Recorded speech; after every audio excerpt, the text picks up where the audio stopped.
Hi guys, I'm Trung, is Devin and Alice. Today we're going to talk about the patent 5376128 and possible use for that patent. What's the patent 5376128? This patent was created by Mr. Bosman and assigned to the NASA in 1994.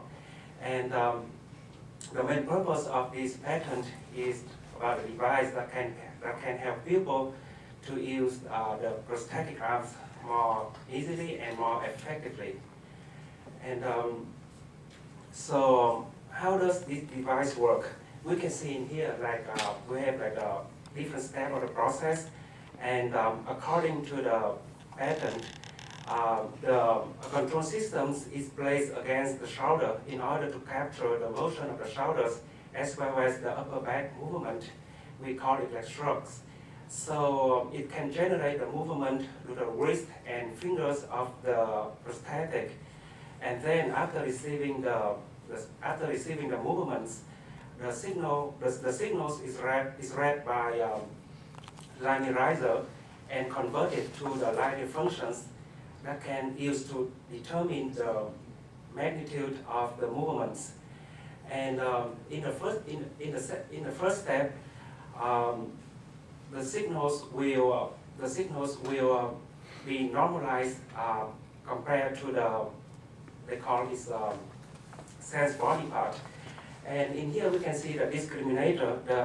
The function of this discriminator is to divide the normalized signals to different separate signals that can be converted and can be read by the bar graph driver, and in order to produce the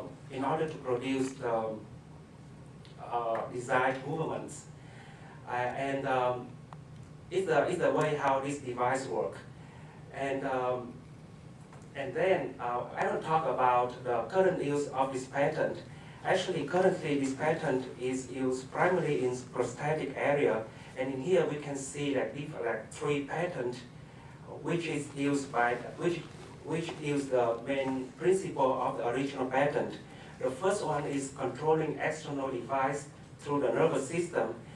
And the big difference of this device is that it placed inside the person, for example, inside the brain or the major areas of the nervous system.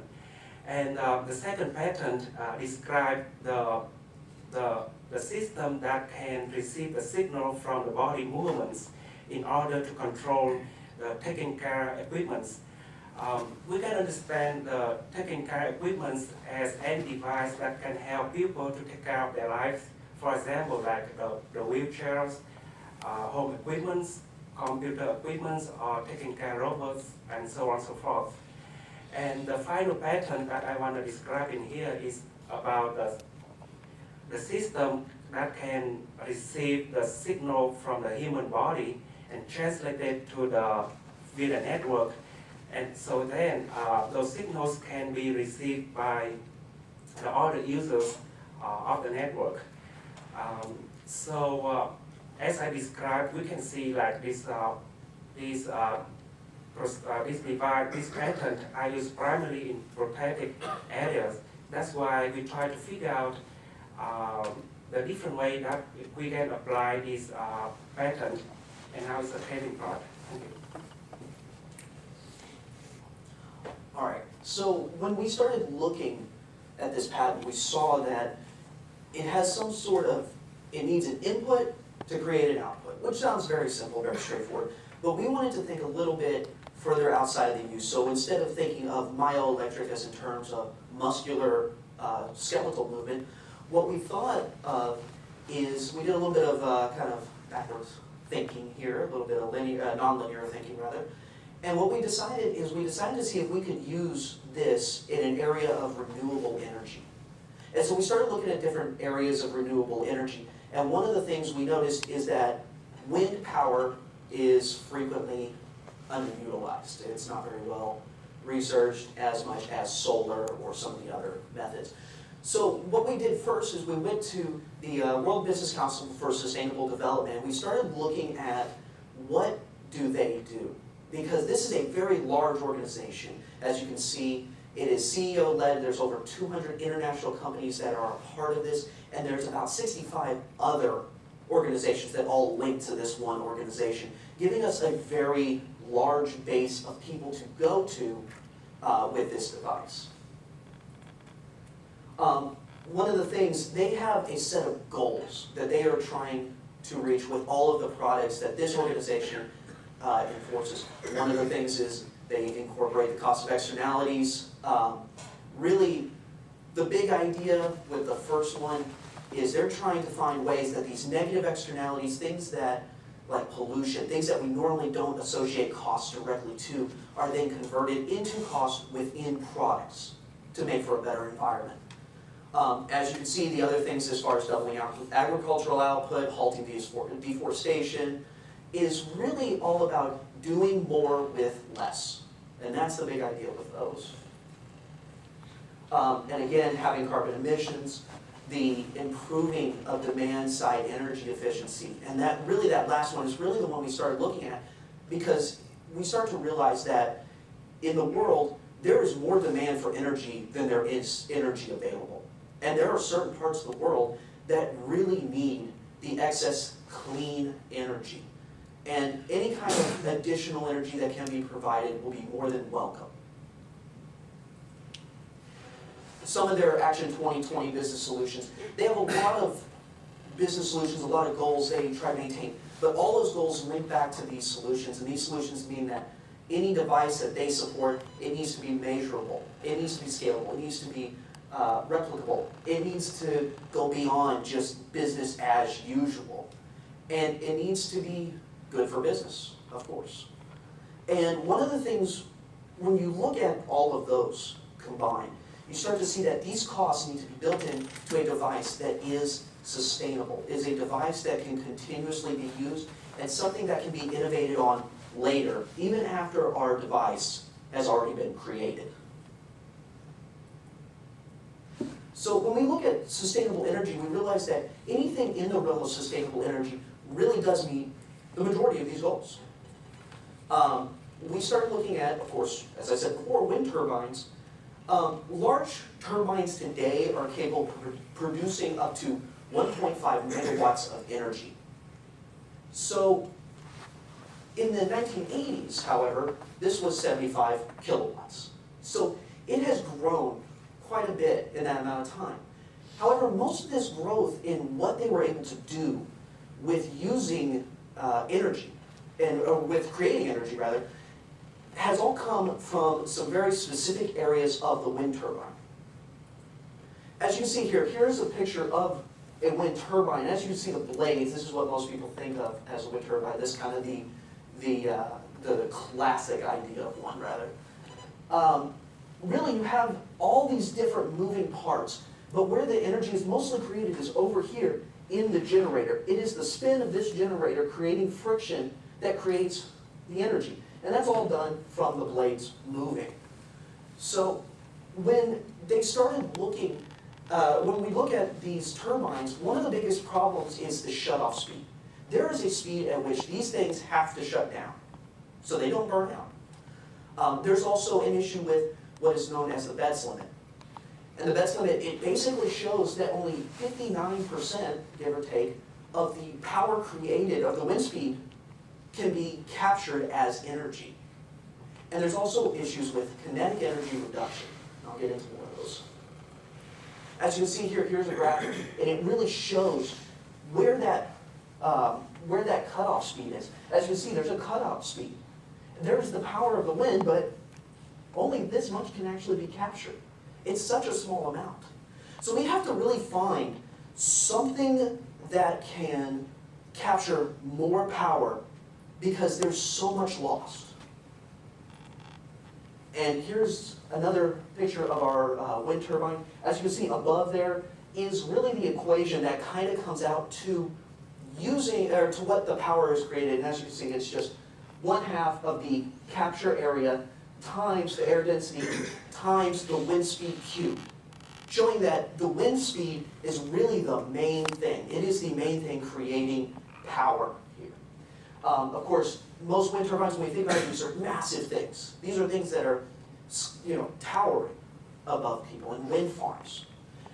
And that is really to increase the air density. And as far as the area, well, they're gigantic. So the idea is make it bigger. Just keep making it bigger and bigger and bigger. This, of course, takes up a lot of room. What if we could find something where the wind speed, where more of the wind speed could be captured? And that, once again, comes to our other ideas. This is a more detailed kind of representation of the figure you just saw. Just more, kind of a more detailed row as the air density and so on. And really, and as I said before, it's the capture area, is really the area they're talking about. And capture area does not necessarily mean the complete area and circumference of the blades. Because what you kind of have is you almost have a cone. You almost have a cone. You start out here, and then it's as it spreads out, there's less energy. So if you have a direct speed of wind, it's only so much, only that little minuscule amount that can eventually get and be used by the power, or by the wind turbine rather. And so when you have your upstream and downstream velocities, you start to see the power reduction where it starts being very concentrated, very powerful. It gets to here, less power, and once you're downstream of the thing, there's a lot less power. So here you have the equation for the kinetic energy reduction, and really that's really what it was showing. It's just kind of the mathematical explanation of what you just saw. You see the velocity of the upstream minus the velocity of the downstream, of course, squared. And then what you have is you have all that energy that was being pushed towards the device is being reduced. And what we kind of came to the ideas of is by using a kind of a tree diagram here, we started looking at what is our input. Our input is wind, our possible solutions are at the bottom.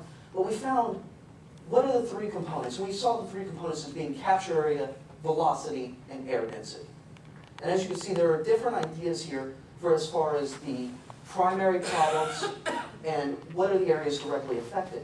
And so the two areas that we decided to really focus on were using multiple gears and having a constant source of wind. By having multiple gears, what we strive to do here is as the wind speed increases, Mr. Bozeman's patent will activate from the equations presented earlier. It will activate a second or third, as needed, set of gear clusters to increase the amount of power taken in. This way, as the power and the wind speed increases, you will have more power generated. When we looked for devices that possibly have done this, it's very difficult to find. But what we found is the idea of a transmission. It's like having a transmission in a wind turbine.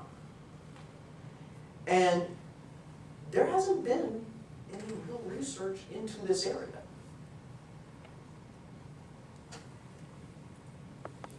So this multiple gear idea, we use the patent and we create these gear clusters. And additionally, we also have sub-batteries.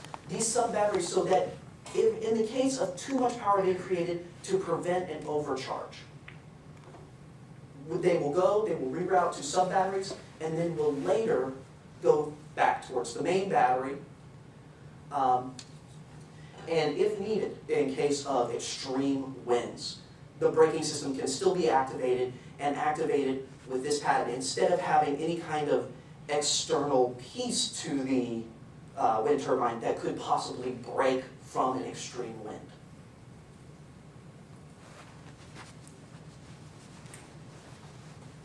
Testing note. Okay, so like Devin was saying, there's some solutions and problems we have with wind power. And one of them is the constant source of wind, because you can't make wind, and a shut-off point. So we wanted to apply our device and put it in a car, because as you're going in a car, you're driving, you're going to have a constant source of wind. And let's say that you're driving 50 miles per hour and you get a gust of wind that's 20, you're going to go over 55, which is kind of our cutoff point for the wind. And we were going to use Dr. Bozeman's patent to detect the extra velocity and engage multiple gears, and like he said, act as a transmission. So the car solves for the constant wind and this charge, so you'd be able to get the extra charge that you would be losing if the windmill had to turn off, or wind collector in your vehicle. And it could charge a battery or run your radio or whatever you're trying to do with that. So we looked up basic generating pieces online, and we tried to get quality pieces and average out what the price would be. And this is probably what it would cost to, without installation, to put this device in the front of the car.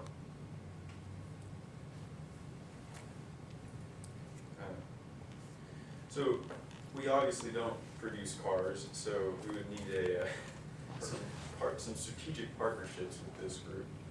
And some of ours were Nissan, GM, and Tesla. And we liked these automobile companies because they aligned with Action 2020's ideas, like Devin was mentioning a while ago. And for instance, Nissan would be good because it's well known and they're very interested in alternative energy.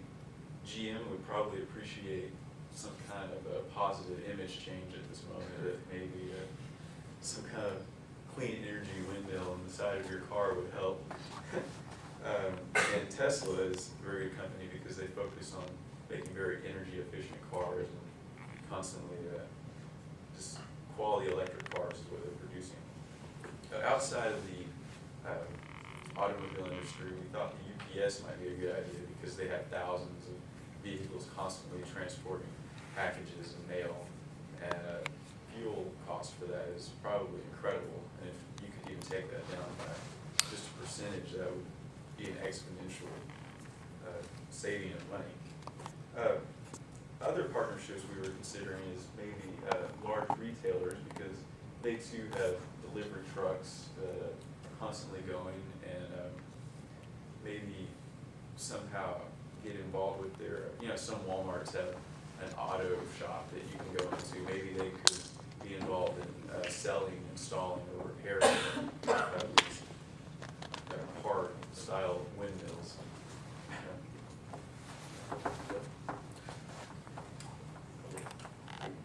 So, in conclusion, really the big innovation that we are looking at is the idea of basically having a transmission on a wind turbine. An application is possibly the car idea, and it sounds crazy, but a little bit of craziness might be useful in this case, to really think outside the box. And as you saw, the models we had, as far as the pricing goes for the models, that's for a test model. These all need to be tested to really ensure that things like drag are not affecting the power gathering. So, hope everybody enjoyed the presentation, and hopefully you enjoyed the bit of craziness that goes along with this creation.